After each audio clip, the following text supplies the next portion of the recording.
Connect and install an HP printer using a USB connection and a full-feature driver in Windows, and then open the file to extract the software. If a Windows prompt displays, select Continue, Run, or Yes to allow changes to your computer.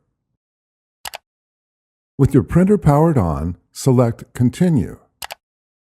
Review the recommended software selections and, if desired, customize your installation, and then select Next. Before heading ahead into the video, in case you are facing any issue with your HP printer device, get in touch with our HP printer expert. Review the license agreements and settings. To adjust additional settings for the printer installation, select the corresponding blue header.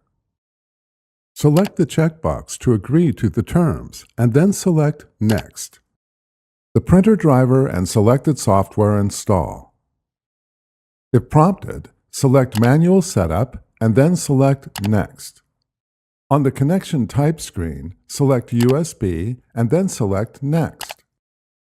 When prompted, connect the square end of a USB cable to the printer and the flat end to an available USB port on your computer.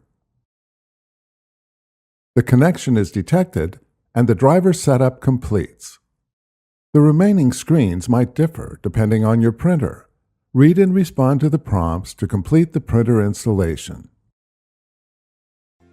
Thanks for watching, and don't forget to smash that like button and hit the subscribe button so that you don't miss any of our videos, and in the case face any problem, get in touch with the experts.